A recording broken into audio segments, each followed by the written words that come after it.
ನಮಸ್ತೆ. ಬೆಂಗಳೂರು ದೂರದರ್ಶನ ಕೇಂದ್ರ ಪ್ರಾದೇಶಿಕ ಸುದ್ದಿ ವಿಭಾಗ ಪ್ರಸ್ತುತಪಡಿಸುವ ಚಂದನ ಮಂಥನ ಕಾರ್ಯಕ್ರಮಕ್ಕೆ ತಮ್ಮೆಲ್ಲರಿಗೂ ಆತ್ಮೀಯ ಸ್ವಾಗತ. ಇಂದಿನ ಕಾರ್ಯಕ್ರಮದ ವಿಷಯ ಬಂದು ಸ್ಪರ್ಧೆಯ ಯಶಸ್ಸಿನ ರಹಸ್ಯ. ಕಳೆದ ಒಂದು ದಶಕದಿಂದ ಸ್ಪರ್ಧಾತ್ಮಕ ಪರೀಕ್ಷೆಯ ಸ್ವರೂಪ ಏನಿದೆ ಅದು ಬಹಳಷ್ಟು ಬದಲಾವಣೆಯನ್ನ ಕಂಡಿದೆ. ಈ ಹಿಂದೆ ಸರ್ಕಾರಿ ಉದ್ಯೋಗ ಪಡೆಯೋದು ಕಷ್ಟ ಅಂತ ಹೇಳಲಾಗ್ತಾ ಇತ್ತು, ಆದರೆ ಇವತ್ತು ಸವಾಲಾಗಿ ಪರಿಣಮಿಸಿದೆ. ಈ ಸವಾಲನ್ನು ನಿಭಾಯಿಸೋದು ಹೇಗೆ, ಸರ್ಕಾರಿ ಹುದ್ದೆಗೆ ಯಾವ ರೀತಿಯಾದಂತಹ ತಯಾರಿ ನಡೆಸಬೇಕಾಗುತ್ತೆ, ಆಯ್ಕೆ ಪಟ್ಟಿಯಲ್ಲಿ ನಮ್ಮ ಹೆಸರು ಇರಬೇಕು ಅಂತ ಹೇಳಿದ್ರೆ ಯಾವ ರೀತಿಯಾದಂತಹ ಒಂದು ತಯಾರಿ ಮುಖ್ಯ ಆಗುತ್ತೆ, ಎಲ್ಲದರ ಬಗ್ಗೆ ಚರ್ಚೆ ಮಾಡಲಿಕ್ಕೆ ಇವತ್ತು ನಮ್ಮೊಟ್ಟಿಗೆ ಜಾಯ್ನ್ ಆಗ್ತಾ ಇದ್ದಾರೆ ಡಾಕ್ಟರ್ ಸಿ.ಎಸ್. ಕೇದಾರ್, ನಿವೃತ್ತ ಅಪರ ಮುಖ್ಯ ಕಾರ್ಯದರ್ಶಿಗಳು.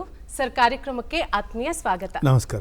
ಇದೇ ವೇಳೆ ನಮ್ಮೊಟ್ಟಿಗೆ ಮತ್ತೊಬ್ಬರು ಅತಿಥಿಯಾಗಿ ಜಾಯ್ನ್ ಆಗ್ತಾ ಇದ್ದಾರೆ ಪ್ರಶಾಂತ್ ಶ್ರೀನಿವಾಸ್ ಅವರು, ಸ್ಪರ್ಧಾತ್ಮಕ ಪರೀಕ್ಷೆಗಳ ಮಾರ್ಗದರ್ಶಕರು. ಸರ್, ತಮಗೂ ಕಾರ್ಯಕ್ರಮಕ್ಕೆ ಸ್ವಾಗತ. ನಮಸ್ಕಾರ. ಸರ್, ವರ್ಷದಿಂದ ವರ್ಷಕ್ಕೆ ಪರೀಕ್ಷಾ ಪ್ಯಾಟರ್ನ್ ಏನಿದೆ ಬದಲಾಗ್ತಾ ಬರ್ತಾ ಇದೆ. ಈ ಪ್ಯಾಟರ್ನ್ ಬಗ್ಗೆ ನಿಮ್ಮ ಗ್ರಹಿಕೆ ಆಧಾರದ ಮೇಲೆ ಹೇಳೋದಾದ್ರೆ ಸರ್? ಸ್ಪರ್ಧೆ ಯಾವಾಗ ಜಾಸ್ತಿ ಆಗುತ್ತೆ ಅಂದರೆ ಅವಕಾಶಗಳು ಕಡಿಮೆ ಇದ್ದಾಗ, ಆಕಾಂಕ್ಷಿಗಳು ಜಾಸ್ತಿ ಇದ್ದಾಗ. ಅವಕಾಶಗಳು ಕಡಿಮೆ, ಆಕಾಂಕ್ಷಿಗಳು ಜಾಸ್ತಿ ಇದ್ದಾಗ ಸ್ಪರ್ಧೆ ಜಾಸ್ತಿ ಆಗುತ್ತೆ. ಸ್ಪರ್ಧೆ ಜಾಸ್ತಿ ಆದಾಗ ನಮ್ಮ ಒಂದು ಡೆಮೋಕ್ರೆಟಿಕ್ ಸಿಸ್ಟಮ್ ತಗೊಂಡಾಗ ನೀವು ಯಾವುದೇ ಒಂದು ಆಕಾಂಕ್ಷಿ ಅಥವಾ ಅಭ್ಯರ್ಥಿಗ ನೀನು ತಗೋಬೇಡ ಅಂತ ಹೇಳೋ ಅಧಿಕಾರ ಇಲ್ಲ. ಯಾರೇ ಬಂದರೂ ಅವರಿಗೆಲ್ಲ ನೀವು ಬಾಗಿಲು ತೆಗೆದು ಸ್ವಾಗತ ಕೋರಬೇಕು. ಆ ಸಮಯದಲ್ಲಿ ನೀವು ಯಾವ ರೀತಿ ನಿಮ್ಮ ಒಂದು ಸ್ಪರ್ಧಾತ್ಮಕವಾದ ಒಂದು ದಾರಿ ಇದೆ ಆ ಪಥನ ಬದಲಾವಣೆ ಮಾಡಲೇಬೇಕಾದಂಥ ಒಂದು ಬರ್ತದೆ. ಉದಾಹರಣೆಗೆ ನಾನು 1979ನೇ ಇಸ್ವಿ IAS ಅಧಿಕಾರಿ. ಆಗ ಒಂದು 10,000 to 12,000 ಜನ ನಾವು ಎಕ್ಸಾಮ್ ತಗೋತಾ ಇದ್ವಿ. ಅಷ್ಟು ಕಡಿಮೆ ಆಕಾಂಕ್ಷಿಗಳು ಇದ್ದಿದ್ದರಿಂದ ಹುದ್ದೆಗಳು ಸುಮಾರು ಇಲ್ಲಿದ್ದಷ್ಟೇ 500-600 ಅಷ್ಟೇ ಇರೋದು. ಅದರ ಸಂಬಂಧದಿಂದ ಕೇವಲ ಎಸ್ಎ ಟೈಪ್ ಆ ತರಹ ಪ್ರಶ್ನೆಗಳಿರೋದು, ಆ ಥರ ಉತ್ತರಗಳಿರೋದು, ವಿವಿಧ ಆಪ್ಷನಲ್ ಸಬ್ಜೆಕ್ಟ್ಸ್, ಬೇರೆ ಬೇರೆ ಐಚ್ಛಿಕ ಮತ್ತು ಕಂಪಲ್ಸರಿ ಎರಡೂ ಇರೋದು. ನಮ್ಮ ವರ್ಷದಲ್ಲೇ ಸಹಿತ ಈ ಫಸ್ಟ್ ಟೈಮ್ ನಮ್ಮ ಜನರಲ್ ನಾಲೆಡ್ಜ್ ಅಂತೇನಿತ್ತು ಅದರೊಳಗಡೆ ಒಂದಷ್ಟು ಪ್ರಶ್ನೆ objective type multi choice first time introduce ಮಾಡಿದ್ರು 1979. ಅಫ್ಕೋರ್ಸ್ 80 ಆದಮೇಲೆ ಅದರ ವಿಧಿನೇ ಬದಲಾವಣೆ ಆಯಿತು. ಸೊ ಒಂದು ಎಸ್ಎ ಟೈಪ್ ಎಕ್ಸಾಮಿನೇಷನ್ ಕಂಡಕ್ಟ್ ಮಾಡೋದು, ವ್ಯಾಲ್ಯೂಯೇಷನ್ ಮಾಡೋದು ಅವೆಲ್ಲ ಭಾಳ ದೊಡ್ಡ ಕಾರ್ಯಕ್ರಮ. 10,000 to 12,000 ಜನ. ಅದು ಆದಮೇಲೆ ಈಗ ನೀವು ತಗೊಂಡ್ರೆ ಸುಮಾರು 8 to 10 ಲಕ್ಷ ಜನ ಅರ್ಜಿ ಹಾಕ್ತಾರೆ. ಅಟ್ಲೀಸ್ಟ್ 6 to 7 ಲಕ್ಷ ಎಕ್ಸಾಮ್ಗೆ ಹೋಗ್ತಾರೆ. ಆಗ ನೀವು ಅದೇ ರೀತಿ ಎಸ್ಎ ಟೈಪ್ ಎಕ್ಸಾಮಿನೇಷನ್ ನೀವು ಕಂಡಕ್ಟ್ ಮಾಡಿದ್ರೆ 5-6 ಲಕ್ಷ ಪ್ರತಿಗಳು, ಎಲ್ರಿಗೂ ಒಂದೊಂದು ಅವ್ರವ್ರು ಬೇಕಾದೊಂದು ಆಪ್ಷನ್ಗಳು ಕೊಡ್ತಾ ಹೋದರೆ ಅದು ಸಾಧ್ಯವೇ ಇರೋದಿಲ್ಲ. ಆಡಳಿತಾತ್ಮಕ ನಿಟ್ಟಿನಿಂದ ನೀವು ನೋಡಿದ್ರೆ ಆ ಥರ ಪರೀಕ್ಷೆಗಳು ಕಂಡಕ್ಟ್ ಮಾಡೋಕ್ಕೆ ಆಗೋದಿಲ್ಲ. ಸೊ ಈ ಎರಡರ ಮಧ್ಯದಲ್ಲಿ ನೀವು ಬದಲಾವಣೆಗಳು ನೋಡ್ಬೋದು. ಒಂದು, ಗ್ರ್ಯಾಜುಯಲ್ ಆಗಿ ನಾವು ಎಸ್ಎ ಟೈಪಿಂದ ಸ್ವಲ್ಪ ಮಲ್ಟಿ ಚಾಯ್ಸಿಗೆ ಬರೋಕ್ಕೆ ಶುರು ಮಾಡಿದ್ವಿ. ಎರಡನೇದು ಆಪ್ಷನಲ್ಸ್ ಸಬ್ಜೆಕ್ಟ್ ಏನಿತ್ತು, ಐಚ್ಛಿಕ ಸಬ್ಜೆಕ್ಟ್ ಅಂತ ಏನು ಹೇಳ್ತೀರ, ಅದರದ್ದು ಕಡಿಮೆ ಮಾಡ್ತಾ ಬಂದರು ಗ್ರ್ಯಾಜುಯಲ್ ಆಗಿ. ಕಂಪಲ್ಸರಿ ಸಬ್ಜೆಕ್ಟ್ಸು ಜಾಸ್ತಿ ಮಾಡಿದ್ರು. ಆದ್ದರಿಂದ ನಮಗೆ ನೀವು ನೋಡ್ತಾ ನೋಡ್ತಾ ನೋಡ್ತಾ ಫಸ್ಟು ಬಂದವ್ರಿಗೆಲ್ಲ ಒಳಗೆ ಬಾ ಅಂತಂದರು. ಫಸ್ಟು ಪ್ರಿಲಿಮ್ಸ್ ಅಂತ ಒಂದು ಎಂಟ್ರೆನ್ಸ್ ಹಾಕಿದ್ರು, ಅಂದರೆ ಒಂದು ಗೇಟ್ ಹಾಕಿದ್ರು. ಆ ಗೇಟಲ್ಲಿ ನೀವು ಒಳಗಡೆ ಬರಬೇಕು ಅಂದರೆ 10 ಲಕ್ಷ ಜನನೂ ತೊಗೋಬೋದು. ಆದರೆ multi choice question and objective type questions ಇರೋದರಿಂದ ನೀವು ಸ್ಕ್ಯಾನ್ ಮಾಡಿ ಅವರ ಒಂದು ಎವ್ಯಾಲ್ಯೂಯೇಷನ್ ಮಾಡೋದು ಇನ್ಸ್ಟಂಟೇನಿಯಸ್, ಆಲ್ಮೋಸ್ಟ್ ಇನ್ಸ್ಟಂಟೇನಿಯಸ್. ಆದರೂ ಎಸ್ಸೆ ಟೈಪ್ ಬಿಡಲಿಲ್ಲ. ಆದರೆ ಎಸ್ಸೆ ಟೈಪ್ ನಮ್ಮ ಕಾಲದಲ್ಲಿ 79ರಲ್ಲಿ 12,000 ಜನದ ವ್ಯಾಲ್ಯೂ ಮಾಡ್ತಾ ಇದ್ದವರು ಈಗ ಅಷ್ಟು ಅರೌಂಡ್ 25,000 to 30,000 ಪೀಪಲಿಗೆ ಮಾತ್ರ ಮೇನ್ಸ್ ತೊಗೊಳಕ್ಕೆ ಕೊಡ್ತಾರೆ. ಆಕಾಂಕ್ಷಿಗಳು 12ರಿಂದ 6 ಲಕ್ಷ 7 ಲಕ್ಷ ಹೋದ್ರೂ ಎಸ್ಸೆ ಟೈಪ್ ಬರೆಯೋದು ಕೇವಲ 30. ಅದಾದಮೇಲೆ ಇಂಟರ್ವ್ಯೂ ಅರೌಂಡ್ 2,000 to 3,000 ತಗೋತಾರೆ. ಸೊ ಆಪ್ಷನಲ್ಸ್ ಕಡಿಮೆ ಮಾಡ್ತಾ ಬಂದರು. ಆಮೇಲೆ ಪ್ರಿಲಿಮ್ಸ್ ಅಂತ ಒಂದು ಮಾಡಿ ಸ್ಕ್ರೀನಿಂಗ್ ಅಂತ ಮಾಡಿದ್ರು. ಇನ್ನೂ ಒಂದು ಅವ್ರಿಗೆ ಭಾವನೆ ಬರ್ತಾಯಿತ್ತು, ಆಡಳಿತದಲ್ಲಿ ಜನಕ್ಕೆ ಆಸಕ್ತಿ ಇದೆಯೋ ಇಲ್ಲೋ ಅನ್ನೋದು ಒಂದು ನೋಡಬೇಕು. ಅವರ ಆ್ಯಪ್ಟಿಟ್ಯೂಡ್ ಏನಿರುತ್ತೆ, ಅವ್ರಿಗೆ ಎಂಪತಿ ಇದೆಯಾ, ಸಿಂಪತಿ ಇದೆಯಾ, ಅವರಿಗೆ ಸುತ್ತಮುತ್ತಿರೋ ಜನಗಳ ಮತ್ತು ಸಿಚುಯೇಷನ್ಗಳು ಅದನ್ನು ಹೇಗೆ ನೋಡ್ತಾರೆ, ಯಾವ ಒಂದು ನಿಟ್ಟಿನಲ್ಲಿ ನೋಡ್ತಾರೆ, ಯಾವ ಒಂದು ಕನ್ನಡಕದಿಂದ ನೋಡ್ತಾರೆ, ಯಾವ ಕನ್ನಡಿಯಿಂದ ನೋಡ್ತಾರೆ, ಯಾವ ಕನ್ನಡದಿಂದ ನೋಡ್ತಾರೆ. ಅದಕ್ಕೋಸ್ಕರ CSAT ಅನ್ನೋ ಒಂದು ಸರ್ವಿಸಸ್ ಒಂದು ಎಕ್ಸಾಮು ತೊಗೊಂಬಂದರು. ಇನಿಷಿಯಲಿ ಅದನ್ನು ರ್ಯಾಂಕಿಂಗಿಗೂ ಅಲ್ಲ ಕೌಂಟ್ ಮಾಡೋರು ಪ್ರಿಲಿಮ್ಸ್ ಪಾಸ್ ಮಾಡೋಕ್ಕೆ. But only now they have made it that it's qualifying. So optionals ಕಡಿಮೆ ಮಾಡಿದ್ರು. ಇದು multi choice screening questions which can be easily computerised for evaluation increase ಮಾಡಿಕೊಂಡ್ರು. So this is the way in which we ensured that ಯಾರಿಗೂ ಬರೋರಿಗಿಲ್ಲ ಅನ್ನೋ ಹಾಗಿಲ್ಲ. At the same time ನಾವು ಮಾಡ್ತಾ ಇರೋ ಎಕ್ಸಾಮಿನೇಷನ್ನು ಇದು ಕೇವಲ ಸಿವಿಲ್ ಸರ್ವಿಸಸ್ ಒಂದೇ ಅಲ್ಲ. If you look at any services examination, ರಾಜ್ಯಗಳ ಒಂದು PSC ಎಕ್ಸಾಮ್ಸ್ ಇರ್ಬೋದು, ಅಥವಾ ನೀವು entrance to medical exam. In fact ನಾವು PUC ಪಾಸ್ ಮಾಡಿದಾಗ we could walk into a medical college. ಸುಮ್ಮನೆ ನೋಡೋರು, ಅಪ್ಲಿಕೇಶನ್ ಎಲ್ಲ ನೋಡ್ಕೊಂಡು ಸಾರ್ಟ್ ಔಟ್ ಮಾಡೋರು. ಬಿಕಾಸ್ ಆವಾಗ ಆಕಾಂಕ್ಷಿಗಳು ಕಡಿಮೆ ಇದ್ರು. ಸೊ ಈಗ MBBSಗೆ ನಿಮ್ಮ NEET exam is becoming one of the most challenging exam. Because 22 lakh ಜನ ತಗೋತಾರೆ, 2.2 million, may be more than population of several countries ತಗೋತಾರೆ. So that conducting the exam itself becomes challenge to the administration. So ಸ್ಪರ್ಧಾತ್ಮಕ ಅನ್ನೋದು where it is changing because ಆಕಾಂಕ್ಷಿಗಳು ಜಾಸ್ತಿ ಇದ್ದಾರೆ. ಅದಕ್ಕೆ where we are looking at multi choice. May be I don't this not the forum. Even may be NEET exam if they split it into 2 or 3 stages, then possibly we can make it little more easier. Because 22 lakh ಜನ ತೊಗೊಂಡು ಅಷ್ಟು ಜನನ evaluate ಮಾಡೋ ಬದಲು 22 lakh first screen ಮಾಡಿ maybe reduce it to about say 4 lakhs, 2 lakhs, 3 lakhs as them to take. So ಸ್ಪರ್ಧಾತ್ಮಕ ಅನ್ನೋದು ಬದಲಾವಣೆ ಆಗುತ್ತೆ. ಈಗ ನಾನು ಹೇಳ್ದಂಗೆ ನೀಟ್ ಹಿಂದೆ ಹಿಂಗಿರಲಿಲ್ಲ, ಈಗ ಬದಲಾವಣೆ ಆಗುತ್ತೆ. ಇನ್ಫ್ಯಾಕ್ಟ್ ಒಂದು ಕಾಲದಲ್ಲಿ CET ಇತ್ತಿತ್ತು, ಹಾಗೆ ಬದಲಾವಣೆ ಆಗುತ್ತೆ. ಸ್ಪರ್ಧಾತ್ಮಕ ಪರೀಕ್ಷೆಯನ್ನ ಯಾವಾಗ ತಯಾರಿ ಮಾಡಿದ್ರೆ ಒಳಿತು ಸರ್? ಪದವಿ ಹಂತದಲ್ಲಿರ್ತಾರೆ, ಆಗಲೇ ಶುರು ಮಾಡಿದ್ರೆ ಒಳ್ಳೆಯದಾ? ಹೇಗೆ ತಯಾರಿಯನ್ನು ಮಾಡಬೇಕಾಗತ್ತೆ? ನನ್ನ ನಿಟ್ಟಿನಲ್ಲಿ ನೀವು ತೊಗೊಂಡ್ರೆ ಈಗಿರೋ ನೀವು ಸಮಾಜದಲ್ಲಿ, ನಮ್ಮ ಕಾಲದಲ್ಲಿ ಭಾರತ ಕೃಷಿ ಪ್ರಾಶಸ್ತ್ಯವಿರ್ತಕ್ಕಂಥ ಸಮಾಜ. ಎಲ್ಲ ರೈತರು, ಲ್ಯಾಂಡ್ ರೆಕಾರ್ಡ್ಸು, ಅಗ್ರಿಕಲ್ಚರು, ಪಶುಸಂಗೋಪನೆ ಈ ಥರ ಒಂದು ಚಿತ್ರಣ ಕೊಟ್ಟು ಅದಕ್ಕೆ ಮಾತ್ರ ನಮ್ಮನ್ನು ತಯಾರಿ ಮಾಡೋರು. ಪ್ರಶ್ನೆಗಳು ಆ ಥರ ಇರೋದು, ಪರೀಕ್ಷೆಗಳು ಆ ಥರ ಇರೋದು. ಅರ್ಬನೈಸೇಷನು ಮತ್ತು ಎಕನಾಮಿಕ್ ಆ್ಯಕ್ಟಿವಿಟೀಸ್ ಏನು ಬದಲಾವಣೆಗಳು ಬಂದಿದೆಯಲ್ಲ, ಆ ಬದಲಾವಣೆಗಳಲ್ಲಿ ನೀವು ಗ್ರಾಮೀಣ ಅಭಿವೃದ್ಧಿ ಬಿಟ್ಟು ನೀವು ಆರ್ಥಿಕತೆ ಬಗ್ಗೆ, ಇಂಡಸ್ಟ್ರಿಯಲೈಸೇಷನ್ ಬಗ್ಗೆ ಭಾಳಷ್ಟು ನೀವು ಜ್ಞಾನ ಸಂಪಾದಿಸ್ಕೋಬೇಕು. ಎಸ್ಪೆಷಲಿ ಎಕನಾಮಿಕ್ಸು, ಫೈನಾನ್ಸ್ ಅವೆಲ್ಲ. ಆ ನಿಟ್ಟಿನಲ್ಲಿ ನಮ್ಮ ಪರೀಕ್ಷೆಗಳ ಒಂದು ಪ್ಯಾಟ್ರನ್ಗಳು ಅವರು ಬದಲಾವಣೆ ಮಾಡಿಕೊಂಡು ತಂದಿದ್ದಾರೆ. ಸೊ ಆ ಒಂದು ಹಿನ್ನೆಲೆ ಇಟ್ಕೊಂಡು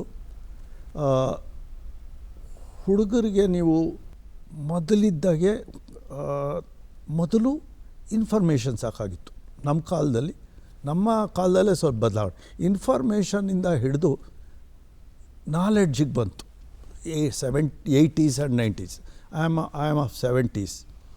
so it became knowledge. But today in the last 10 in fact ನೀವೇ ಶುರು ಮಾಡಿದ್ರಿ ಒಂದು ಡಿಕೇಡಲ್ಲಿ, it's more of applied knowledge. ಹೌದು. ಅಂದರೆ ಕ್ರಿಟಿಕಲ್ ಥಿಂಕಿಂಗ್ ಅಂತ ಏನು ಹೇಳ್ತಾರಲ್ಲ, ಕ್ರಿಟಿಕಲ್ ಥಿಂಕಿಂಗ್. ನೀವು ನನ್ನ ಒಂದು ಅಭಿಪ್ರಾಯದಲ್ಲಿ ನೀವು PUC ಒಂದು ದೊಡ್ಡ ಹಂತ, ಅದರಿಂದ ಅಲ್ಲಿ ಯಾರನ್ನೋ ನಾವು ಮುಟ್ಟಕ್ಕೆ ಹೋದ್ರೂ ಅವರುಗಳು ಭಾಳ ಇರ್ತಾರೆ. ನೀವು ಯಾವುದೇ ಹುದ್ದೆಗೆ ಹೋಗಲಿ, ನೀವು ಸ್ಪರ್ಧಾತ್ಮಕ ಅನ್ನೋದು ಎಲ್ಲ ಫೀಲ್ಡಲ್ಲೂ ಇದೆ. ನೀವು ಈ ಹುದ್ದೆ ಹೋಗಿ MBBSಗೆ ಹೋಗಿ, MBBSಲ್ಲಿ you must be the best doctor. Because ಈಗ 2 ಬರ್ತದೆ. ಒಂದು, ಆಕಾಂಕ್ಷಿಗಳು ಜಾಸ್ತಿ ಆಗಿದ್ದಾರೆ, ಅವಕಾಶಗಳು ಕಡಿಮೆ. ಈವನ್ ಇರೋ ಅವಕಾಶಗಳಲ್ಲಿ ಸಹಿತ ಅದು ರ್ಯಾಂಕಿಂಗ್ ಇರ್ತದೆ, ಗ್ರೇಡಿಂಗ್ ಇರ್ತದೆ. ಈಗೆಲ್ಲ ಮೆಡಿಕಲ್ ಕಾಲೇಜಲ್ಲಿ ಏಮ್ಸ್ ಫಸ್ಟು ಅಂತ ನೋಡ್ತೀರ. ತುಂಬ IITs ಇದೆ, ಆದರೂ 3 IITs ಕಾನ್ಪುರ್, ಖರಗ್ಪುರ್, ಡೆಲ್ಲಿ, ಹಾಗೆ ಅದರೊಳಗೂ ಗ್ರೇಡಿಂಗ್ ಇದೆ. ನೀವು ಸ್ಪರ್ಧೆಯಲ್ಲಿ ಪಾಸ್ ಮಾಡೋದೆಲ್ಲ ಅದರೊಳಗಡೆ ಜಾಸ್ತಿ ಮಾಡಬೇಕು. ಆದ್ದರಿಂದ PUC ತನಕ ನಾವು ಮುಟ್ಟಕ್ಕಾಗಲ್ಲ. PUC ಆದಮೇಲೆ ನಾವು ಯಾವ ರೀತಿ ಒಂದು ಕೇವಲ ಮಾಹಿತಿ ಬಿಟ್ಬಿಟ್ಟು, ಮಾಹಿತಿಯಿಂದ ನಾಲೆಡ್ಜ್ ಸಹಿತ ಇವತ್ತು ಸಿಗ್ತಾ ಇದೆ. ನಾಲೆಡ್ಜ್ನ how do you apply to your surroundings ಅಥವಾ ನಿಮ್ಮ ಸಮಾಜಕ್ಕೆ, ನಿಮ್ಮ ಓದೋದಕ್ಕೆ, ಆವಾಗಿಂದ ಶುರು ಮಾಡಿದ್ರೆ ನನ್ನ ಪ್ರಕಾರ 1ನೇ year of 2nd year of your degree you want to compete for anything. ಯಾವ ಏರಿಯಾ ಅಂತ ತಿಳ್ಕೊಬೋದು. It could be defence, it could be banking ಇದೆ, ಇದಿದೆ, state civil service, central civil services, different ಇದೆ. ಅಲ್ಲಿಗೆ ಯಾವ್ದು ನೀವು ಮಾಡ್ತೀರಾ ಅನ್ನೋ ಒಂದು ಮನಸ್ಸಲ್ಲಿ ಇಟ್ಕೊಂಡ್ರೆ ಆ ಏರಿಯಾದಲ್ಲಿರ್ತಕ್ಕಂಥ ಒಂದು ಮಾಹಿತಿ, ಈಗ ಪಾಸಿಬಲಿ ಒಂದು ಎಕನಾಮಿಕ್ ನ್ಯೂಸ್ ಪೇಪರ್ಸ್ ಓದದೆ ನೀವು ಪ್ರಿಪೇರ್ ಮಾಡೋಕ್ಕಾಗಲ್ಲ. ಅದು ಓದೋದಕ್ಕೆ ನಿಮಗೆ ಯಾವುದೇ ರೀತಿಯಾದ ಅಡ್ಡಿ ಬರೋಲ್ಲ. ನ್ಯೂಸ್ ಪೇಪರ್ ಓದ್ತೀವಿ.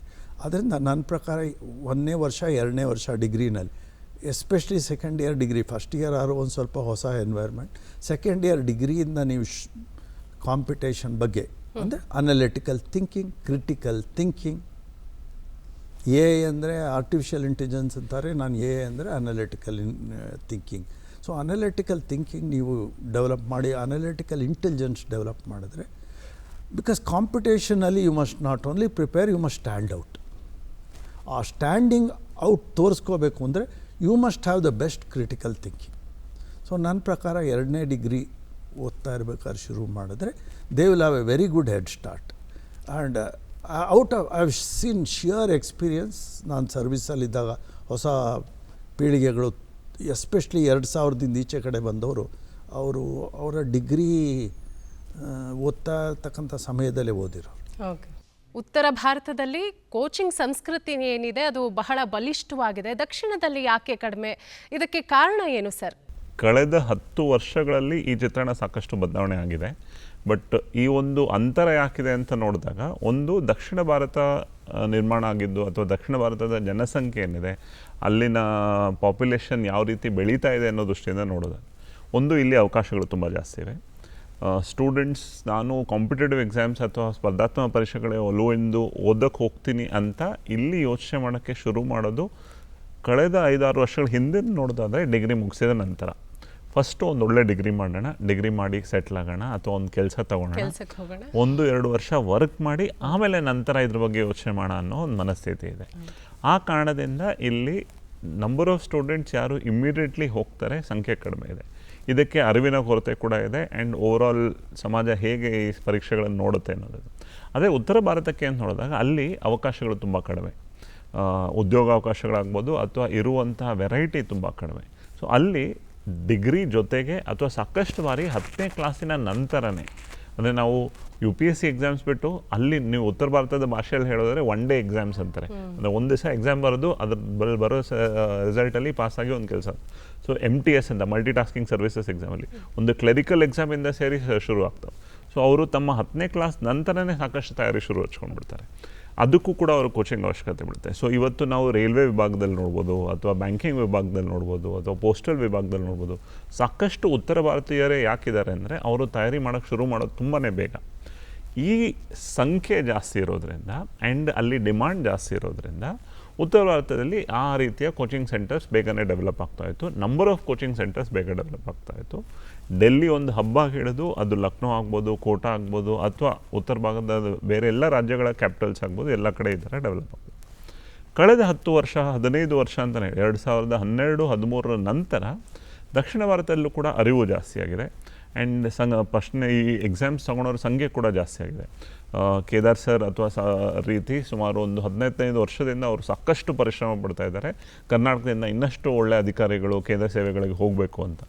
ಈ ನಿಟ್ಟಿನಲ್ಲಿ ಪ್ರಯತ್ನ ಕೂಡ ಸಾಕಷ್ಟು ನಡೆದಿದೆ. ಸೊ ಬೆಂಗಳೂರಲ್ಲೂ ಆ್ಯಂಡ್ ಬೆಂಗಳೂರು ಸುತ್ತಮುತ್ತದಲ್ಲೂ ಸಾಕಷ್ಟು ಕೋಚಿಂಗ್ ಸೆಂಟರ್ಸ್ ಡೆವಲಪ್ ಆಗಿದ್ದು, ಈ ಕಳೆದ 10 ವರ್ಷಗಳಲ್ಲಿ ಸಾಕಷ್ಟು ಉತ್ತರ ಭಾರತದಿಂದನೂ ಕೂಡ ಆಕಾಂಕ್ಷಿಗಳು ಬೆಂಗಳೂರಿಗೆ ಬರುವಂಥ ಒಂದು ಸಂಸ್ಕೃತಿ ಶುರುವಾಗಿದೆ. ಬೆಂಗಳೂರು ನಂತರ ಹೈದರಾಬಾದ್, ಚೆನ್ನೈ ಎರಡೂ ಕಡೆಯೂ ಕೂಡ ಕೋಚಿಂಗ್ ಸೆಂಟರ್ಸ್ ಇದೆ. ಬಟ್ ಸ್ಪೆಸಿಫಿಕಲಿ 2016-17 ಆಚೆಗೆ ಬೆಂಗಳೂರು ಒಂದು ಒಳ್ಳೆ ಇಕೋಸಿಸ್ಟಮ್ ಆಗಿ ಡೆವಲಪ್ ಆಗಿದೆ, given advantage of climate, advantage of cost and ಇಲ್ಲಿನ ಒಂದು ಎಲ್ಲ ಪರಿಸರಕ್ಕೂ ಹೊಂದ್ಕೊಳ್ಳೋ ರೀತಿಯಲ್ಲಿ. ಸೊ ಮುಂದಿನ 10-15 ವರ್ಷಗಳಲ್ಲಿ ಇದು ಇನ್ನಷ್ಟು ಬದಲಾವಣೆ ಆಗ್ತಾ ಹೋಗ್ಬೋದು. ಉತ್ತರ ಭಾರತದಲ್ಲಿ ಒಂದು ಪೊಲ್ಯೂಷನ್ ಅಥವಾ ಕ್ಲೈಮೇಟ್ಸ್ ತುಂಬ ಎಕ್ಸ್ಟ್ರೀಮಲ್ಲಿರುವಂಥದ್ದು. ಕಳೆದ 4-5 ವರ್ಷಗಳಲ್ಲಿ ಉತ್ತರ ಭಾರತದಲ್ಲಿ ಸ್ಪೆಸಿಫಿಕಲಿ ಡೆಲ್ಲಿ ಅಥವಾ ಕಳೆದ ಕೆಲವೇ ದಿನಗಳ ಹಿಂದೆ ನೀವು ನೋಡಿದ್ರೆ ಲಕ್ನೋಲ್ಲಿ ನಡೆದಂಥ ಒಂದು ಮೇಜರ್ ಫೈರ್ ಇನ್ಸಿಡೆಂಟ್ ಆಗ್ಬೋದು, ಈ ರೀತಿಯ ಕೆಲವು ಅವಘಡಗಳು ಜಾಸ್ತಿ ಆಗ್ತಾ ಇರೋದ್ರಿಂದ ಈ ಚಿತ್ರಣ ಬದಲಾವಣೆ ಆಗ್ತಾಯಿದೆ. ಬಟ್ ಆ ಅಂತರ ಇವತ್ತಿಗೂ ಇದೆ, ಅದಕ್ಕೆ ಸಾಕಷ್ಟು ಇಕಲಾಜಿಕಲ್ ರೀಸನ್ಸ್ ಇದೆ. ಈಗ ಕರ್ನಾಟಕದಲ್ಲಿ ನಾವು ಚಿಕ್ಕ ಹುಡುಗರಿಂದ ನಾವು ಓದ್ತಾ ಇರ್ಬೇಕಾದ್ರೆ ಕಾಂಪಿಟೇಟಿವ್ ಎಕ್ಸಾಮ್ ಸ್ಪರ್ಧಾತ್ಮಕ KPSC ಎಕ್ಸಾಮಲ್ಲಿ 80-85% ಪಾಸ್ ಆಗ್ತಾ ಇದ್ದವರೆಲ್ಲ ಬೆಂಗಳೂರು. ಹೌದು. ಒಂದು out off site out of mind ಅಂತಾರೆ. ನೀವು ಬೆಂಗಳೂರಿಂದ ಭಾಳ ದೂರ ಇರೋರಿಗೆ KPSC ಭಾಳ ದೂರ, ಸೊ ಅವ್ರು ಅದ್ರ ಬಗ್ಗೆ ಮನಸ್ಸಿಗೆ ಹಾಕ್ಕೊಳ್ಳಲ್ಲ. ಸೊ ಬೆಂಗಳೂರು ಸುತ್ತಮುತ್ತಲವರೇ KPSC ಡಾಮಿನೇಟ್ ಮಾಡೋರು. ಹಾಗೆ ನಾವು ಡೆಲ್ಲಿಯಿಂದ ಭಾಳ ದೂರ ಇದ್ವಿ, ಸೊ ನಮಗೆ UPSC ಭಾಳ ದೂರ ಇತ್ತು. ಹೇಗೆ ಕರ್ನಾಟಕದ ಬೆಳಗಾಂ ಮತ್ತು ಗುಲ್ಬರ್ಗಾದಿಂದ ಹೇಗೆ KPSCನಲ್ಲಿ ಆವಾಗ ಅವ್ರು ಇರ್ತಾ ಇರಲಿಲ್ಲ, ನಾವು ಇಲ್ಲಿಂದ ಅಲ್ಲಿ UPSCನಲ್ಲಿ ಇರ್ತಾ ಇರಲಿಲ್ಲ. ಸೊ ದೂರ ಇದ್ದಾಗ ದೂರದ ಒಂದು ಭಯ, ದೂರದ ಒಂದು ಕಳಿ ಆ ಥರ ಈ ಒಂದು ಕಾರಣಗಳಿಂದ ನಮಗೆ ಅಲ್ಲಿ ಆಕಾಂಕ್ಷಿಗಳು ಜಾಸ್ತಿ ಇರ್ತಾರೆ. ಈಗ ಹೇಗೆ ಸ್ವಲ್ಪ KPSCನಲ್ಲಿ ನೀವು ನೋಡಿದ್ರೆ ಎಲ್ಲ ಭಾಗಗಳಿಂದನೂ ಜನ ಬರ್ತಾರೆ, ಅದೇ ರೀತಿ UPSCದು ನಾವು ಅಷ್ಟು ದೂರ ಇಲ್ಲ ಅಂತ. ಸರ್, ಕೇಂದ್ರ ಸರ್ಕಾರದ ಪರೀಕ್ಷೆಗಳಲ್ಲಿ ಕರ್ನಾಟಕದಿಂದ ಆಯ್ಕೆಯಾಗೋರ ಸಂಖ್ಯೆ ಬಹಳಷ್ಟು ಕಡಿಮೆ ಇದೆ. ಸೊ ಕೇಂದ್ರದ ಕಡೆ ಮುಖ ಮಾಡಿದ್ರೆ ಎಷ್ಟು ಅವಕಾಶಗಳು ಸಿಗಬಹುದು ಸರ್ ಅಭ್ಯರ್ಥಿಗಳಿಗೆ? ಈಗ ನಾವು ಒಟ್ಟಾರೆ ಈಗಿನ ಪರಿಸ್ಥಿತಿಯಲ್ಲಿ ನಾವು ಯಾವುದೇ ಒಬ್ಬ ಆಕಾಂಕ್ಷಿಗೆ ಹೇಳಬೇಕು ಅಂದರೆ, ನೋಡಿ, ಪ್ರತಿ ವರ್ಷ ನೀವು ಕರೆಕ್ಟಾಗಿ ಸ್ಪರ್ಧಾತ್ಮಕ ಪರೀಕ್ಷೆಗಳನ್ನು ಗಮನಿಸಿ ಓದಿದ್ದೀರ ಅಂತಂದರೆ ಪ್ರತಿ ವರ್ಷ ಕಡಿಮೆ ಅಂತಂದ್ರೂ 20-25 ಸಾವಿರ ಹುದ್ದೆಗಳಿಂದ 2.5 ಲಕ್ಷ ಹುದ್ದೆಗಳು ನಿಮಗಿವೆ ಅಂತ ಹೇಳ್ತೀವಿ ನಾವು. ಇದನ್ನು ಎಲ್ಲ ಹಂತಗಳನ್ನು ಸೇರಿಸಿ, ಗ್ರೂಪ್ ಎ ಇಂದ ಗ್ರೂಪ್ ಸಿ, ಗ್ರೂಪ್ ಡಿ ಹಂತಗಳನ್ನು ಸೇರಿಸಿ, SSC, ಬ್ಯಾಂಕಿಂಗ್ ಹುದ್ದೆಗಳನ್ನು ಎಲ್ಲವನ್ನೂ ಸೇರಿಸಿ ಇಷ್ಟಿವೆ. ಬಟ್ ನಾನು ಒಬ್ಬ ಗ್ರ್ಯಾಜುಯೇಟ್ ಆಗಿ ನಾನು ನೋಡ್ತಾ ಇರೋ ಹುದ್ದೆಗಳು ಯಾವುದು? ಅತ್ಯುನ್ನತವಾಗಿ ನಾನು ಕೇಂದ್ರ ಲೋಕಸೇವಾ ಆಯೋಗ ನಡೆಸುವಂಥ UPSC ನಡೆಸುವಂಥ ನಾಗರಿಕ ಸೇವಾ ಪರೀಕ್ಷೆಗಳನ್ನು ನೋಡ್ತೀನಿ. ಅದರಲ್ಲಿ ಪ್ರತಿ ವರ್ಷ 1,000 ಹುದ್ದೆಗಳಿಗೆ ಪರೀಕ್ಷೆ ನಡೆಯುತ್ತೆ. ನಂತರ SSC ನಡೆಸುವಂಥ ಹುದ್ದೆಗಳನ್ನು ನೋಡಿಸ್ತೀನಿ. SSCಯಲ್ಲಿ ಈಗ ಕಳೆದ 2 ವರ್ಷಗಳಿಂದ ಸುಮಾರು 10 ಲಕ್ಷ ಹುದ್ದೆಗಳನ್ನು ಕರಿಬೇಕು ಅಂತಿದೆ. ಕೇಂದ್ರ ಲೋಕಸೇವಾ ಆಯೋಗ ಅಂದರೆ UPSC ಬರೀ ನಾಗರಿಕ ಸೇವಾ ಪರೀಕ್ಷೆಗಳನ್ನು ಅಷ್ಟೇ ಅಲ್ಲದೆ ಸಿವಿಲ್ ಕಂಬೈನ್ಡ್ ಡಿಫೆನ್ಸ್ ಸರ್ವಿಸಸ್ ಅಂತ ಆಗ್ಬೋದು, ಆರ್ಮ್ ಪೊಲೀಸ್ ಫೋರ್ಸಸ್ ಎಕ್ಸಾಮ್ಸ್ ಅಂತ ಆಗ್ಬೋದು, ಫಾರೆಸ್ಟ್ ಸರ್ವಿಸಸ್ ಎಕ್ಸಾಮ್ಸ್ ಅಂತ ಆಗ್ಬೋದು, ಸಾಕಷ್ಟು ನಡೆಸ್ತಾ ಇವೆ. ಸೊ ಒಟ್ಟಾರೆ ಸುಮಾರು ಒಂದು 10,000 ಹುದ್ದೆಗಳಿಗೆ ಗ್ರೂಪ್ ಎ ಮತ್ತು ಗ್ರೂಪ್ ಬಿ ಅಲ್ಲಿ ಯಾವುದೇ ರೀತಿ ಕೊರತೆ ಇಲ್ಲ. ಆದರೆ ಭಾಷೆ ಬರಬೇಕು ಪ್ರಶ್ನೆ ಪತ್ರಿಕೆ. ಈಗ ಇಂಗ್ಲೀಷ್ ಮಾಧ್ಯಮದ ಕಲಿಕೆ ಸಾಕಷ್ಟು ಜಾಸ್ತಿ ಆಗಿರೋದ್ರಿಂದ ಭಾಷೆ ಅಷ್ಟಾಗಿ ಕಬ್ಬಿಣದ ಕಡಲೆ ಆಗಲಾರ್ದು. ಬಟ್ ಆದರೂ ಕೂಡ ತೊಂದರೆ ಇದೆ, ಬಿಕಾಸ್ ಕಂಪ್ಲೀಟ್ ಕನ್ನಡ ಮಾಧ್ಯಮದಲ್ಲೇ ನಾನು ನನ್ನ ಎಂಟೈರ್ ಶಿಕ್ಷಣವನ್ನೇ ಮುಗಿಸಿದ್ದೀನಿ. ನಾನು ಕೂಡ ಲೋಕಸೇವಾ ಆಯೋಗ ಪರೀಕ್ಷೆಗೆ ತಯಾರಾಗಬಹುದಾ? ಅವಕಾಶ ಇದೆ. ಅಂದರೆ ನಿಮ್ಮ ಮುಖ್ಯ ಪರೀಕ್ಷೆ ಹಂತದಲ್ಲಿ ಕನ್ನಡದಲ್ಲಿ ಎಕ್ಸಾಮ್ ಬರೆಯೋದಕ್ಕೆ ಅವಕಾಶ ಇದೆ. ಇನ್ಫ್ಯಾಕ್ಟ್ ನಿಮ್ಮ ಇಂಟರ್ವ್ಯೂ ಅಂದರೆ ಕೊನೆ ನಿಮ್ಮ ವ್ಯಕ್ತಿತ್ವ ಪರೀಕ್ಷೆ ಇದೆ, ಅದನ್ನೂ ಕೂಡ ಕನ್ನಡ ಮಾಧ್ಯಮದಲ್ಲಿ ತೊಗೊಳೋದಕ್ಕೆ ಅವಕಾಶ ಇದೆ. ಬಟ್ ಪ್ರಶ್ನೆ ಪತ್ರಿಕೆಯನ್ನು ಓದುವಾಗ ಪ್ರಶ್ನೆಗಳನ್ನು ಅರ್ಥ ಮಾಡಿಕೊಂಡು ಅದಕ್ಕೆ ನನ್ನ ಉತ್ತರ ಬರೆಯುವಷ್ಟು ಎಬಿಲಿಟಿನ ಬೆಳೆಸ್ಕೊಳ್ಬೇಕಾಗತ್ತೆ. ಈ ಹಂತಕ್ಕೆ ತಯಾರಿಯನ್ನು ನಾವು ಸಾಕಷ್ಟು ಸ್ಟೂಡೆಂಟ್ಸಿಗೆ ಸಪೋರ್ಟ್ ಮಾಡ್ತಾ ಇದ್ದೀವಿ. ಅದರಲ್ಲಿ ಯಶಸ್ಸು ಕೂಡ ಕಂಡಿದ್ದೀವಿ. ಈಗ ಸರ್ ತೊಗೊಂಡಿರೋ ಎಫರ್ಟ್ ಬೇಸಿಸ್ ಮೇಲೆ ಕಳೆದ ನಾವು 10 ವರ್ಷದ ರಿಸಲ್ಟ್ಸ್ ನೋಡ್ತಾ ಇದ್ದರೆ ಮುಂಚೆ ಕರ್ನಾಟಕದಲ್ಲಿ ಪ್ರತಿ ವರ್ಷ 10, 15, 20 ಬರ್ತಾ ಇದ್ದ ರಿಸಲ್ಟ್ಸ್ ಈಗ 40-45ಕ್ಕೂ ಹೋಗಿದೆ. ಈ ಸ್ಪರ್ಧಾತ್ಮಕ ಪರೀಕ್ಷೆಗೆ ಬರುವಂತಹ ಅಭ್ಯರ್ಥಿಗಳು ಕೋಚಿಂಗ್ ತಗೊಳ್ಬೇಕಾ ಬೇಡವಾ ಅನ್ನುವಂಥ ಒಂದು ಗೊಂದಲ ಇರುತ್ತೆ. ಯಾವುದು ಮುಖ್ಯ ಸರ್? ಹೆಚ್ಚು ಪರಿಣಾಮಕಾರಿಯಾಗಿ ಓದಬೇಕು ಅಂತ ಹೇಳಿದ್ರೆ ಏನು ಮುಖ್ಯ ಆಗುತ್ತೆ? ನೋಷನ್ಸ್ ಅಂತ ಏನು ಹೇಳ್ತೀವಿ, ಆ ನೋಷನ್ಸ್ ಮನಸ್ಸಿಂದ ಬಿಟ್ಟುಬಿಡಬೇಕು. ಒಂದು ಕೋಚಿಂಗ್ಸ್ ತೊಗೊಂಡ ತಕ್ಷಣ ಪಾಸ್ ಆಗ್ತೀನಿ ಅನ್ನೋ ಗ್ಯಾರಂಟಿ ಇಲ್ಲ, ರೈಟ್? ಅದೇ ರೀತಿ ಇಲ್ಲ ಕೋಚಿಂಗ್ ತೊಗೊಳ್ಳಿಲ್ಲ ಅದಕ್ಕೋಸ್ಕರ ನನಗೆ ಸೆಲೆಕ್ಟ್ ಆಗೇ ಆಗುತ್ತೆ ಅನ್ನೋ ಗ್ಯಾರಂಟಿ. ಸ್ಪರ್ಧಾತ್ಮಕದಲ್ಲಿ ನೀವು ಬಹಳಷ್ಟು ಹೆಚ್ಚಿಗೆ ಎಷ್ಟು ಓದಿ ಅರ್ಥೈಸ್ಕೋಬೇಕು ಅಂತಾರಲ್ಲ, ಆ ಒಂದು ಅರ್ಥೈಸ್ಕೊಳ್ಳೋದನ್ನು ನೀವು ಡೆವಲಪ್ ಮಾಡ್ಕೊಳ್ಳದೆ ಹೋದರೆ ನೀವು ಕೋಚಿಂಗ್ ಸೆಂಟ್ರಿಗೆ ಹೋದ್ರೂ ಯು ಕಾಂಟ್ ಅಂಡರ್ಸ್ಟ್ಯಾಂಡ್. ಅಸಿಮ್ಯುಲೇಟ್ ಅಂದರೆ ಕೇಳಿದ್ದನ್ನು ನೀವು ಅಸಿಮ್ಯುಲೇಟ್ ಮಾಡ್ಕೊಳ್ಳೋ ಎಬಿಲಿಟಿ ಇಲ್ಲದೆ ಹೋದರೆ ಪ್ರಶಾಂತ್ ಒಳ್ಳೆ ಪಾಠ ಮಾಡ್ಬೋದು, ರೈಟ್? ಬಿದ್ದಂಥ ಮಳೆ ನೀರು ಮಣ್ಣು ಮೇಲೂ ಬೀಳುತ್ತೆ, ಕಲ್ಲು ಮೇಲೂ ಬೀಳುತ್ತೆ. ಕಲ್ಲು ಅಬ್ಸರ್ವ್ ಮಾಡ್ಕೊಳ್ಳಲ್ಲ, ಮಣ್ಣು ಅಬ್ಸರ್ವ್. ಸೊ ಆ ಮಣ್ಣಲ್ಲೂ ಯಾರು ಉತ್ತಿರ್ತಾರಲ್ಲ, ಫ್ಲೋ ಮಾಡಿದ ಅದರೊಳಗಡೆ ನೀರು ಜಾಸ್ತಿ ಅಬ್ಸರ್ವ್ ಆಗುತ್ತೆ. ಸೊ ಹಾಗೆ ಪ್ರತಿಯೊಂದು ಆಕಾಂಕ್ಷಿಗಳಲ್ಲೂ ಯಾರು ಆಲ್ರೆಡಿ ಬೇಸಾಯ ಮಾಡಿರ್ತಾರೆ ಅದರೊಳಗಡೆ ನೀರು ಚೆನ್ನಾಗಿ ಹೋಗುತ್ತೆ. ಸೊ ಅದರಿಂದ first thing is you must make your mind open, willing to look at subjects, willing to look at it with interest. ಅಂದರೆ ಅದು ಆಸಕ್ತಿಯಿಂದ ಗಮನಿಸಬೇಕು, ಮನನ ಮಾಡ್ಕೋಬೇಕು, ಮಂಥನ ಮಾಡ್ಕೋಬೇಕು. ಐ ಥಿಂಕ್ ಇವತ್ತಿನ ಕಾರ್ಯಕ್ರಮ ನೀವು ಮಂಥನ ಅಂತ ಹೇಳಿದ್ರಿ. ಮಂಥನ ಮಾಡ್ಕೊಳ್ಳದೆ ಹೋದರೆ ಅವ್ರು ಇದಕ್ಕೆ ನೀವು ಸ್ಪೆಸಿಫಿಕ್ಕಾಗಿ ಯಾವ ಇನ್ಸ್ಟಿಟ್ಯೂಟ್ಗೆ ಹೋಗಕ್ಕೆ ಜನರಲ್ಲಾಗಿ ಓದ್ತಾ ಇರ್ಬೋದು. ನ್ಯೂಸ್ ಪೇಪರ್ಸ್ ಇರ್ಬೋದು, ಮ್ಯಾಗ್ಝಿನ್ಸ್ ಇರ್ಬೋದು, ಒಳ್ಳೊಳ್ಳೆ ಪುಸ್ತಕಗಳು, ಇಂಥವೆಲ್ಲ ನಿಮ್ಮ ಸಿಲೆಬಸ್ ಬಿಟ್ಟು. ಯಾಕಂದರೆ ನಾನು ಸಿಲೆಬಸ್ನೇ ಓದ್ತಾ ಇರೋರು, ಸಿಲೆಬಸ್ಗೋಸ್ಕರ ಓದ್ತಾ ಇರೋರು ಕಾಂಪಿಟೇಟಿವ್ ಆಗಕ್ಕೆ ಸಾಧ್ಯವಿಲ್ಲ. ಆ ಥರ ಓದೋಕ್ಕೆ ಶುರು ಮಾಡ್ಕೊಂಬಿಟ್ರೆ ಆಮೇಲೆ ಡಿಗ್ರಿ ಮುಗಿಸೋ ಸ್ಟೇಜ್ಗೆ ದೆನ್ ನೀವು ಇನ್ಸ್ಟಿಟ್ಯೂಷನ್ಗೆ ಯಾಕೆ ಹೋಗಬೇಕು ಕೋಚಿಂಗ್ ಕ್ಲಾಸ್ಗೆ ಅಂತಂದರೆ it is like somebody will show you. ಈಗ ನೀವು ಇಲ್ಲಿಂದ ನಮ್ಮ ಮನೆಗೆ ಹೋಗಬೇಕು ಅಂತಂದರೆ ಯಾರೋ ಒಬ್ಬರು ತೋರಿಸ್ತಾರೆ, ನೋಡಪ್ಪ ಈ ರೋಡಲ್ಲಿ ಹೋಗಿ, ಈ ರೋಡಲ್ಲಿ ಹೋಗಿ, ಈ ರೋಡಲ್ಲಿ ಭಾಳ ಇಷ್ಟು ಟ್ರಾಫಿಕ್ ಇರ್ತದೆ, ಈ ರೋಡಲ್ಲಿ ದಾರಿ ತೋರಿಸ್ತಾರೆ. ಎರಡನೇದು ನೀವು ಏನೇನು ಮೆಟೀರಿಯಲ್ ನೋಡಿ, ಯಾಕಂದರೆ ಈಗ ಪ್ರಪಂಚದಲ್ಲಿ ಮೆಟೀರಿಯಲ್ ತುಂಬ ಜಾಸ್ತಿ, ಅದನ್ನು ಯಾವ ರೀತಿಯಾಗಿ ಉಪಯೋಗಿಸ್ಕೋಬೇಕು ಅನ್ನೋದು ಹೇಳಬೇಕಾಗುತ್ತೆ. ಓಕೆ ಸರ್, ಗ್ರಾಮೀಣ ಭಾಗದ ವಿದ್ಯಾರ್ಥಿಗಳಿಗೆ ಹೇಗೆ ಏನು ಸಮಸ್ಯೆಗಳಿವೆ, ಹೇಗೆ ಪರಿಹಾರಗಳನ್ನು ಕಂಡುಕೊಳ್ಬಹುದು ಸರ್? ಕೇಂದ್ರ ಸರ್ಕಾರದ ಹುದ್ದೆಗಳಿಗೆ ಹೋಗಬೇಕು ಅಂತ ಹೇಳಿದ್ರೆ ಭಾಷಾ ಸಮಸ್ಯೆ ಅಂತ ನಾವು ಮಾತಾಡ್ತಾ ಇದ್ವಿ, ಅದನ್ನು ಪರಿಹರಿಸೋದು ಹೇಗೆ? ಈಗ ಈ ಪ್ರಶ್ನೆ ಜೊತೆ ಸೇರಿಸಿ ಅದನ್ನು ಹೇಳ್ತೀನಿ. ಮೊದಲಾಗಿ ಯಾವುದೇ ಒಂದು ಸ್ಪರ್ಧಾತ್ಮಕ ಪರೀಕ್ಷೆಗೆ ಕೋಚಿಂಗ್ ಅವಶ್ಯಕತೆ ಅನ್ನೋದನ್ನು ದಿಟ್ಟವಾಗಿ ಹೇಳ್ಬೋದು. ಅಂದರೆ ಅವಶ್ಯಕತೆ ಏನಿಲ್ಲ. ಎಕ್ಸಾಮಿಗೆ ಒಂದು ಅರ್ಹತೆ ಅಂತಿದೆ, ಒಂದು ಎಲಿಜಿಬಿಲಿಟಿ ಇದೆ. ಏನು ಎಲಿಜಿಬಿಲಿಟಿ ಇದೆ? ಡಿಗ್ರಿ ಪಾಸ್ ಮಾಡಿರಬೇಕು ಅಂತ. ಯಾವುದೇ ಒಬ್ಬ ವಿದ್ಯಾರ್ಥಿ 21ನೇ ವಯಸ್ಸಿನಲ್ಲಿ ಡಿಗ್ರಿ ಪಾಸ್ ಮಾಡಿರೋವಂಥ ವಯಸ್ಸಿನಲ್ಲಿ ಅವ್ರಿಗೊಂದು ಮೆಂಟಲ್ ಮೆಚ್ಯೂರಿಟಿ ಇರುತ್ತೆ, ಬುಕ್ಸ್ ಓದ್ಬೋದು, ಎಕ್ಸಾಮ್ ಡಿಮಾಂಡ್ ಏನು ಅಂತ ಅರ್ಥ ಮಾಡ್ಕೊಬೋದು. ಬಟ್ ಒಂದು ಗ್ರ್ಯಾಜುಯೇಷನ್ ಎಕ್ಸಾಮ್ ಪಾಸ್ ಮಾಡೋದಕ್ಕೂ ಒಂದು ಸ್ಪರ್ಧಾತ್ಮಕ ಪರೀಕ್ಷೆ ಪಾಸ್ ಮಾಡೋದಕ್ಕೂ ವ್ಯತ್ಯಾಸ ಇದೆ.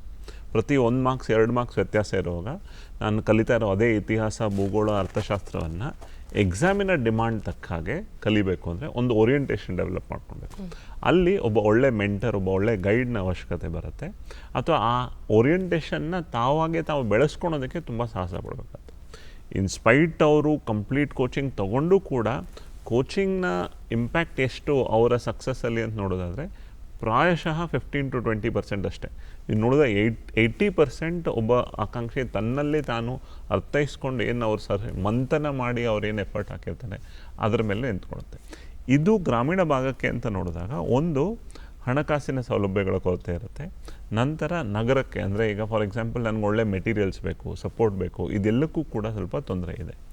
ಇವತ್ತಿನ ಆರ್ಟಿಫಿಷಿಯಲ್ ಇಂಟೆಲಿಜೆನ್ಸ್ ಕಾಲಘಟ್ಟದಲ್ಲಿ ಯಾವುದೇ ಒಬ್ಬ ವಿದ್ಯಾರ್ಥಿಗೆ ಒಂದು ಎಕ್ಸಾಮಿನ ಡಿಮಾಂಡ್ ಏನು, ಯಾವ ರೀತಿ ಪ್ರಶ್ನೆಗಳು ಬರ್ತಾ ಇವೆ. ನಾನು ಇಂಟರ್ನೆಟ್ಟನ್ನು ಬಳಸೋದಾದರೆ ಪ್ರೀವಿಯಸ್ ಇಯರ್ ಕ್ವೆಶನ್ ಪೇಪರ್ಸ್ ಅಂತ ತುಂಬ ಮುಖ್ಯವಾಗಿ ಹೇಳ್ತೀವಿ. ಕಳೆದ 5-10 ವರ್ಷಗಳಲ್ಲಿ ಪ್ರಶ್ನೆಗಳು ಹೇಗೆ ಬರ್ತಾ ಇವೆ, ಈ ಪ್ರಶ್ನೆಗಳನ್ನು ನಾನು ಹೇಗೆ ಗಮನಿಸಬೇಕು. ನಾನು ಡಿಗ್ರಿಯಲ್ಲಿ ಓದ್ತಾ ಇದ್ದಾಗ ಡಿಗ್ರಿ ಎಕ್ಸಾಮ್ಸಲ್ಲಿ ಬರ್ತಾ ಇರೋ ಪ್ರಶ್ನೆಗಳು ಹೇಗಿದ್ದು, ಈಗ ಸ್ಪರ್ಧಾತ್ಮಕ ಪರೀಕ್ಷೆಯಲ್ಲಿ 2 ಹಂತದಲ್ಲಿ ಇವೆ. ಒಂದು ಪೂರ್ವಭಾವಿ ಹಂತದಲ್ಲಿ MCQ ಪ್ರಶ್ನೆಗಳು ಬರ್ತವೆ, ನಂತರ ಮುಖ್ಯ ಹಂತದಲ್ಲಿ ಪ್ರಶ್ನೆ ಕೊಟ್ಟು ನಿಮ್ಗೆ ಆನ್ಸರ್ ಬರೆಯುವಂಥ ಇದೆ. ಸೊ ಈ ಪ್ರಶ್ನೆಗಳಿಗೆ ನನ್ನ ಮನಸ್ಥಿತಿಯನ್ನು ನಾನು ಹೇಗೆ ರೆಡಿ ಮಾಡ್ಕೊಳ್ಬೇಕು, ಟೈಮ್ ಲಿಮಿಟ್ ಇರುತ್ತೆ. ಟೈಮ್ ಲಿಮಿಟ್ ಒಳಗಡೆ ನಾನು ಹೇಗೆ ಬರೀಬೇಕು, MCQ ಅಲ್ಲಿ ನಾನು 2 ಗಂಟೆಗಳಲ್ಲಿ 100 ಪ್ರಶ್ನೆಗಳನ್ನು ಆನ್ಸರ್ ಮಾಡಬೇಕು ಅಂದರೆ ಹೇಗೆ ಪ್ಲ್ಯಾನ್ ಮಾಡ್ಕೋಬೇಕು. ಮುಖ್ಯ ಪರೀಕ್ಷೆಯಲ್ಲಿ ನಾನು ಜನರಲಿ ಡಿಗ್ರಿ ಎಕ್ಸಾಮ್ಸ್ ನಾವೇನು ಮಾಡ್ತೀವಿ 3 ಗಂಟೆಗಳಲ್ಲಿ 100 ಮಾರ್ಕ್ಸ್ ಬರಿತೀವಿ. ಬಟ್ ಇಲ್ಲಿ ಅದೇ 3 ಗಂಟೆಗಳಲ್ಲಿ 250 ಮಾರ್ಕ್ಸನ್ನು ಬರೆಯುವಂಥದ್ದು ಇರುತ್ತೆ. ಈ ಎಲ್ಲಕ್ಕೂ ಕೂಡ ಒಬ್ಬ ಆಕಾಂಕ್ಷಿ ತನ್ನನ್ನು ತಾನು ಸಿದ್ಧಪಡಿಸ್ಕೊಳ್ಬೇಕಾಗುತ್ತೆ. ಇಲ್ಲಿ ಗ್ರಾಮೀಣ ಭಾಗ ಅಥವಾ ನಗರ ಭಾಗ ಅನ್ನೋದಕ್ಕಿಂತ ಒಬ್ಬ ಆಕಾಂಕ್ಷಿ ಮೇಲೆ ನಿಂತ್ಕೊಳ್ಳುತ್ತೆ. ಅರ್ಬನ್ ಏರಿಯಾಸಲ್ಲಿ ಕಲ್ತಿರೋವಂಥವ್ರಿಗೆ ಒಂದು ರೀಚ್ ತುಂಬ ಈಸಿ ಇರುತ್ತೆ, ಆ್ಯಕ್ಸೆಸ್ ಆ್ಯಂಡ್ ಅಫೋರ್ಡಬಿಲಿಟಿ ಕೂಡ ಸ್ವಲ್ಪ ಇರುತ್ತೆ ಅವ್ರ ಕಲ್ತು. ಗ್ರಾಮೀಣ ಭಾಗದಲ್ಲಿ ಒಂದು ಸ್ವಲ್ಪ ಎಫರ್ಟ್ ಜಾಸ್ತಿ ಇರುತ್ತೆ. ಇಲ್ಲಿ ಸರ್ಕಾರನೂ ಕೂಡ ತುಂಬ ಇಂಪಾರ್ಟೆಂಟ್ ರೋಲ್ ಪ್ಲೇ ಮಾಡ್ತಾ ಇದೆ. ಸಮಾಜ ಕಲ್ಯಾಣ ಇಲಾಖೆ ಥ್ರೂ ಅಥವಾ ಬ್ಯಾಕ್ವರ್ಡ್ ಕ್ಲಾಸಸ್ ಹಿಂದುಳಿದ ವರ್ಗಗಳ ಇಲಾಖೆ ಥ್ರೂ ಸಾಕಷ್ಟು ಸ್ಕಾಲರ್ಶಿಪ್ ಎಕ್ಸಾಮ್ಸ್ ನಡೆಸ್ತೇವೆ. ಸಾಕಷ್ಟು ಸಂಸ್ಥೆಗಳು ನಮ್ಮ ರೀತಿ ನಾವೇ ಒಂದು ಸ್ಕಾಲರ್ಶಿಪ್ ಎಕ್ಸಾಮ್ಸ್ ನಡೆಸಿ ಸಾಕಷ್ಟು ಜಿಲ್ಲೆಗಳಲ್ಲಿ ಸ್ಕಾಲರ್ಶಿಪ್ ಎಕ್ಸಾಮ್ಸ್ ಥ್ರೂ ಯಾರೆಲ್ಲ ಅರ್ಹ ವಿದ್ಯಾರ್ಥಿಗಳಿದ್ದಾರೆ, ಫೈನಾನ್ಷಿಯಲಿ ಹಿಂದುಳಿದಿದ್ರು ಕೂಡ ಅವರೂ ಕೂಡ ಈ ಎಕ್ಸಾಮ್ಸ್ನ ಕೈಗೆಟಕೋ ರೀತಿ ಮಾಡ್ತಾಯಿದ್ವಿ. ಸೊ ಒಂದು ಮಾಡಬೇಕು ಅನ್ನೋ ಛಲ ತುಂಬ ದಿಟ್ಟವಾಗಿರಬೇಕು, ಆಕಾಂಕ್ಷೆ ತುಂಬ ಸ್ಟ್ರಾಂಗ್ ಆಗಿರಬೇಕು. ಇವತ್ತು ಆಸೆ ಪಟ್ಟವ್ರಿಗೆ ಗಳಿಸ್ಕೊಳೋದಕ್ಕೇನು ಕಷ್ಟ ಆಗೋದಿಲ್ಲ, ಬಟ್ ಕರೆಕ್ಟ್ ಡೈರೆಕ್ಷನಲ್ಲಿ ಎಫರ್ಟ್ ಹಾಕೋದಕ್ಕೆ ಅವ್ರಿಗೊಂದು ಸ್ವಲ್ಪ ಸಪೋರ್ಟ್ ಬೇಕಾಗುತ್ತೆ. ಆ ಸಪೋರ್ಟ್ ಸಿಗ್ತಾ ಇದೆ. ಓಕೆ ಸರ್, ಕಾರ್ಯಕ್ರಮದಲ್ಲಿ ಭಾಗಿಯಾಗಿದ್ದಕ್ಕೆ ತುಂಬ thank you sir. Kedar sir ಧನ್ಯವಾದ, ಪ್ರಶಾಂತ್ ಸರ್ ಧನ್ಯವಾದ. ಇದಾಗಿತ್ತು ಚಂದನ ಮಂಥನ ಕಾರ್ಯಕ್ರಮದ ವಿಷಯ. ಬದಲಾಗ್ತಿರುವಂತಹ ಒಂದು ಸ್ಪರ್ಧಾತ್ಮಕ ಪರೀಕ್ಷೆಯನ್ನು ಹೇಗೆ ಎದುರುಗೊಳ್ಬೇಕು, ಯಾವ ರೀತಿಯಾದಂತಹ ತಯಾರಿ ಮಾಡಬೇಕು, ಕೋಚಿಂಗ್ ಬೇಕಾ ಬೇಡವಾ, ಎಲ್ಲದ್ರ ಬಗ್ಗೆ ಚರ್ಚೆ ಮಾಡಿದ್ವಿ. ನಿಮಗೆ ಮಾಹಿತಿಯುತವಾಗಿತ್ತು ಅಂತ ಭಾವಿಸ್ತೀನಿ. ಕಾರ್ಯಕ್ರಮ ಮತ್ತೆ ಮುಂದುವರಿಯುತ್ತೆ. ಭಾಗ 2ರಲ್ಲಿ ಈ ಯಶಸ್ಸನ್ನು ಕಂಡುಕೊಳ್ಳುವಂಥದ್ದು ಹೇಗೆ ಸ್ಪರ್ಧಾತ್ಮಕ ಪರೀಕ್ಷೆಯಲ್ಲಿ ಅನ್ನುವಂಥ ನಿಟ್ಟಿನಲ್ಲಿ ಸಾಕಷ್ಟು ವಿಚಾರಗಳನ್ನು ಮಾತಾಡ್ತೇವೆ. ಮತ್ತೆ ಭೇಟಿಯಾಗೋಣ. ಸತ್ಯ, ಸಮರ್ಥ, ಸಂಪೂರ್ಣ ಸುದ್ದಿಗಾಗಿ ನೋಡ್ತಾ ಇರಿ ಚಂದನ ವಾರ್ತೆ. ಧನ್ಯವಾದ. ನಮ್ಮ ಚಂದನ ಮಂಥನ ಕಾರ್ಯಕ್ರಮವನ್ನು ನೀವು DD ಚಂದನ ನ್ಯೂಸ್ ಯೂಟ್ಯೂಬ್, ಇನ್ಸ್ಟಾಗ್ರಾಮ್, ಫೇಸ್ಬುಕ್ ಹಾಗೆ X ಖಾತೆಯಲ್ಲೂ ಕೂಡ ವೀಕ್ಷಿಸಬಹುದು.